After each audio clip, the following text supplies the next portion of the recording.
I'm Kim Morgan. I'm here with Quentin Tarantino. Welcome to our swinging 60s movie marathon and our first double feature, The Wrecking Crew and Hammerhead. Secret Agent double feature. Oh, Secret, yes. Yeah, Secret Agent double feature, spy film double feature. The Wrecking Crew with Dean Martin as Donald Hamilton's Matt Helm, and Hammerhead with Vince Edwards as James Mayo's secret agent character who's in a series of books, Charles Hood. Charles Hood, who was only in one They only did one Charles Hood movie. Unfortunately, because I'm a big fan of Hammerhead. But we will get to Hammerhead shortly enough. First, let's talk about The Wrecking Crew. Yes. Where they did 4 Wrecking Crew movies. This is the last one. Yes.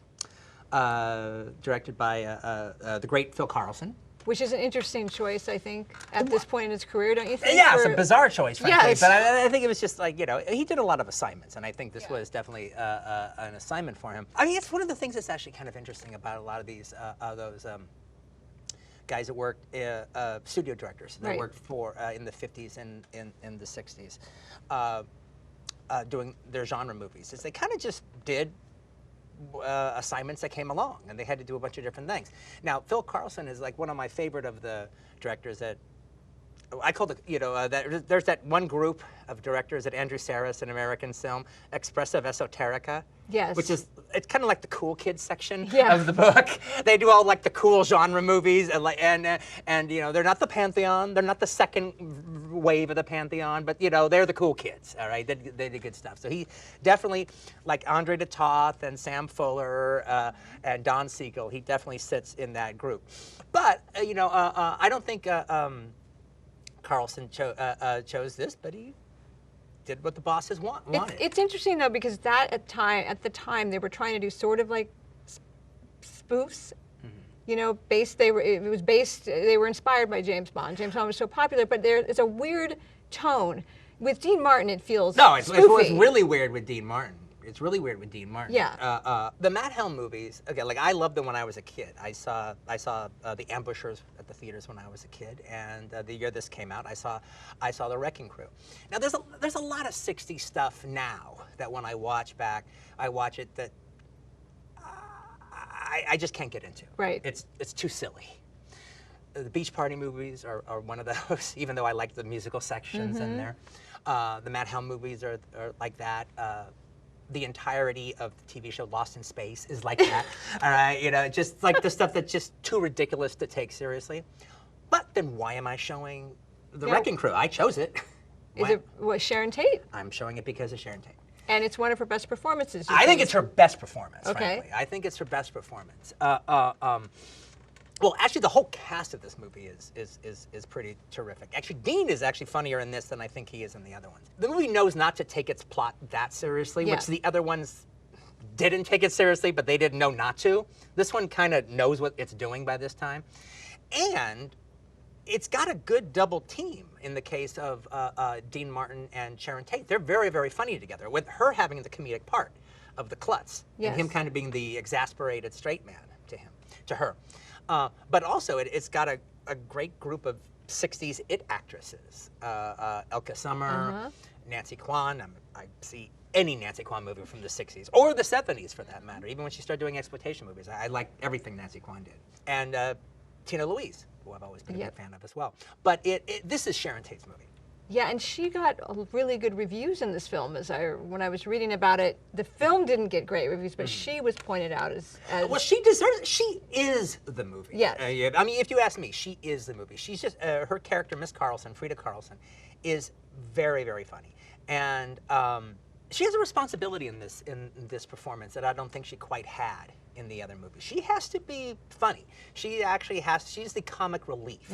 She has to deliver the gags. I think also that it's a lot harder. I mean, it shows her range as an actress that she could do comedy, because comedy's hard, and especially physical comedy. I thought of like the scene when Myrna Loy first walks into the Thin Man, remember she falls down?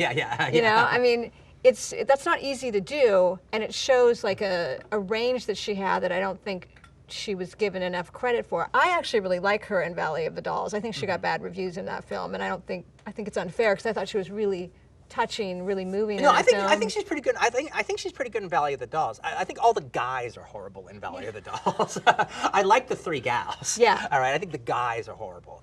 And I also think she's actually, and I think she's really creepy in the J. Lee Thompson movie, Eye of the Devil. Eye of the Devil, yeah. It has that one great scene that I think actually is like one of her best scenes in a movie is where she's on the roof and she's apparently trying to lure Deborah Carr to step off the roof and tumble to her death below. That's like the best scene in the movie. Yes, and her and David Hemmings together, yes. brother and sister, leather wearing. Yes, yeah. they are a definitely sexy brother and yes. sister.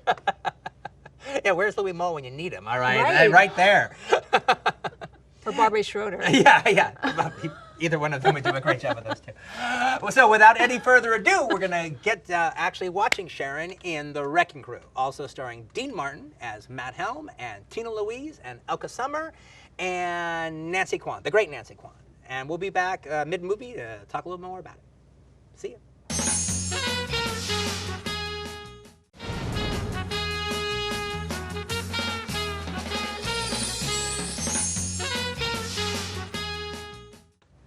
Hope you're enjoying The Wrecking Crew. Quentin, you say you saw this movie when you were 6? Yes. Yes. I saw it at the Garfield Theater, and yeah, I saw The Wrecking Crew. I'd already seen The Ambushers by that time, even though I was like a little too young to appreciate what The Ambushers was. Even though that actually has one of my favorite, probably has my favorite scene in any of the Matt Helm movies, which is just the Boyce and Hart opening credit sequence. Oh, of The Boyce and Ambushers. Hart, how can you not Wow, love the that? Boyce and Hart, and there's a great song too, and Yeah. they sing it, and it's Yeah. great, and like the whole opening credits for The Ambushers is a awesome music video that you've never seen before. It's terrific.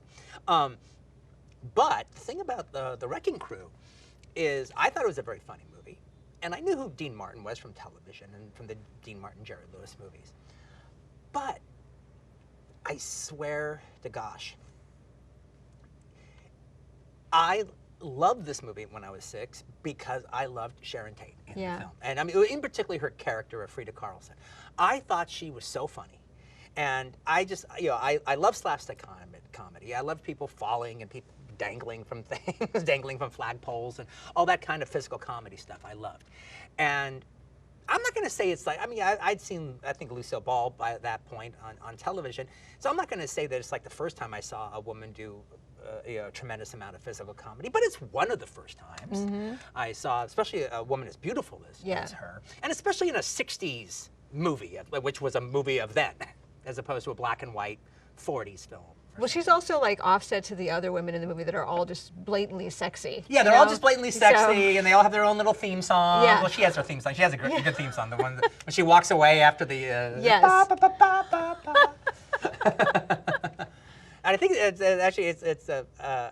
I actually think the name of this, because we used a little bit of it, but I saw the credit for it. Hugo Montenegro wrote it, and I actually think the name of that piece of music is Frida Can Bang. Really? Yeah. Which is what you would think it would be named. But the thing about it was, again, as I was saying before in an earlier episode that we did, I was also taking my cues off of the adults in the audience, and they were all laughing at her. And I thought she was funny, and I thought she was charming, so I was laughing with her.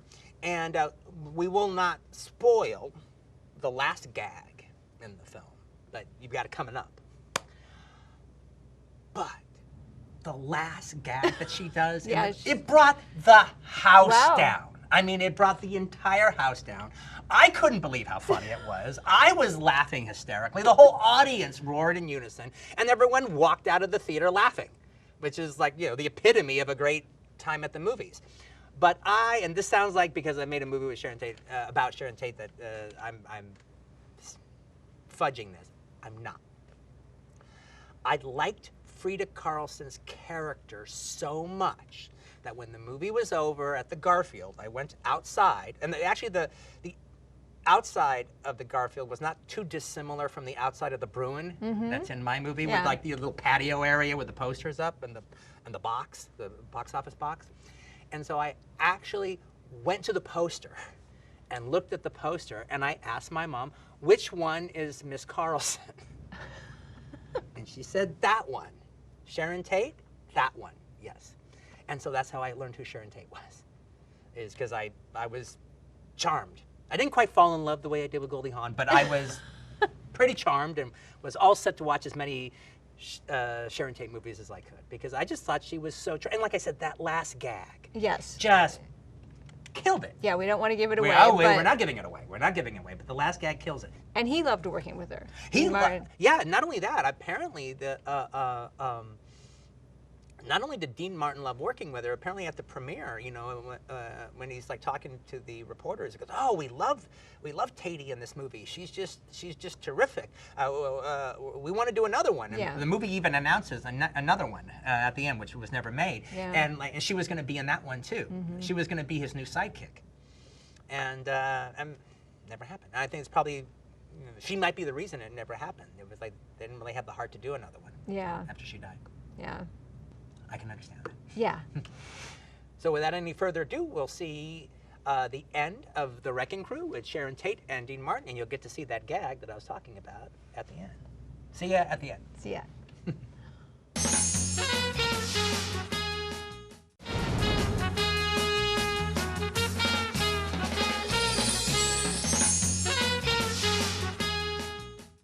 Wasn't that gag great? I told you. Like now, I can watch it. I can see how they did it. Yes. All right. But in 1969, you couldn't see how they did it. It just looked like they were propelled right to the lens, and it was kind of amazing. And the timing on it now still works. Yes, it does. It's very funny. It's a very funny gag. My favorite moment of Sharon's, actually, of her whole career, is in this movie.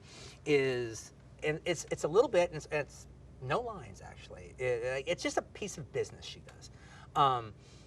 So they're trying to sneak into the big bad guy, Nigel Green's estate. And she falls into like a dirty mud puddle.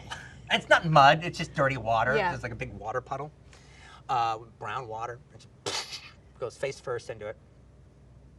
And Dean Martin rolls his eyes and he's got to put up with her getting ready. And so she gets out and she's got her like powder blue, what looks like a stewardess outfit, you know, for like a really groovy airline. Yeah. I want to fly that plane, by the way. She falls in the water, and then she gets out, and you know she's got this dirty water on her, but it's not muddy, so she's fine. And she just kind of demurely puts herself together. With the water dripping off her, she kind of fixes her hair and gets everything together. And she's kind of nonplussed about her own clumsiness, and she's kind of nonplussed that she just fell in dirty water. And it's just the way she kind of smilingly fixes her hair and you know gets herself ready to go, and then like again she puts on this beautiful smile that makes it's all okay. And it's just this one. I think it's just this moment of Sharon Tate that I can't get enough of it. It's just watching her in that sequence in character kind of present herself. I just think it's just really lovely. Well, she actually through the whole film is like that. She doesn't mug at all.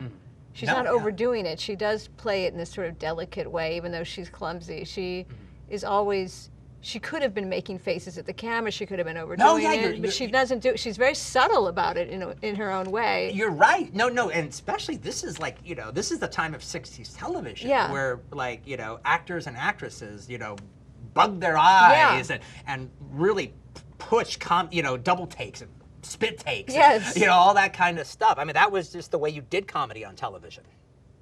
You made a good point. It's the thing that suggests that she's not, you know, she's not a natural born comedy actress, but when given the chance to play this kind of funny character, she jumped in it with both feet, but still attacked it from the right kind of way of trying to make the character, you know, in as crazy a world as this movie exists in, as honest as possible. Anyway, I hope you enjoyed. For all of our making fun of the Mad Hell movies, I hope you enjoyed The Wrecking Crew and really enjoyed Sharon Tate. We'll be back.